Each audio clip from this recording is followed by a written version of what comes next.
Today lead code question number 34 అనేది solve చేద్దాం. Question ఏంటంటే find first and last position of an element in sorted అరే.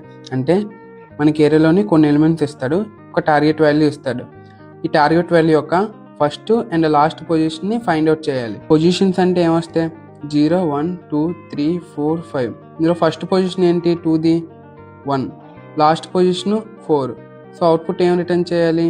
1, 4 first position and last position return చేయాలి. So ఈ problem solve చేయడానికి నేను ఈ ప్రాబ్లమ్ని 2 పార్ట్స్గా డివైడ్ చేశాను. ఫస్ట్ నుంచి ఫస్ట్ పొజిషన్ ఫైండ్ అవుట్ చేద్దాం, నెక్స్ట్ వచ్చేసరికి లాస్ట్ పొజిషన్ అనేది ఫైండ్ అవుట్ చేద్దాం. సో ఏరియా ఎలిమెంట్స్ ఇవి ఉన్నాయి. సో ఇప్పుడు ఏరియా అనేది సార్టెడ్ అన్నారు కాబట్టి ఖచ్చితంగా ఏం యూజ్ చేయొచ్చు? బైనరీ సెర్చ్ అనేది యూజ్ చేయొచ్చు.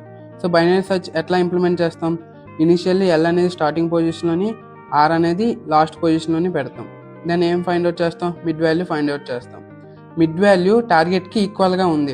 సో ఎప్పుడైతే మిడ్ వాల్యూ టార్గెట్కి ఈక్వల్గా ఉన్నా లేదా పెద్దదిగా ఉన్నా ఆర్ అనేది మిడ్ -1కి తీసుకురావాలి. సో ఆర్ అనేది మిడ్ -1కి తీసుకొచ్చాం. Again mid value find out చేద్దాం. ఏరియా ఆఫ్ మిడ్ ఎంత? 1 వచ్చింది. 1 అనేది 2 కన్నా తక్కువ ఉంది కాబట్టి ఎల్ అనేది మిడ్ +1కి తీసుకెళ్ళాలి. సో ఎల్ ఇక్కడ ఉంది, ఆర్ ఇక్కడ ఉంది. Again mid value find out చేద్దాం. ఏరియా ఆఫ్ మిడ్ ఎంత? 2. ఇప్పుడు area of mid and target equal ఉంది కాబట్టి ఆర్ అనేది మిడ్ -1కి తీసుకెళ్ళాలి. ఆరు ఎల్ అనేది క్రాస్ అయిపోయి కాబట్టి ఇక్కడితో ఆపేసి ఎల్ వాల్యూ అనేది రిటర్న్ చేయాలి. ఎల్ వాల్యూ ఏం చూపిస్తుంది? First position of the target element.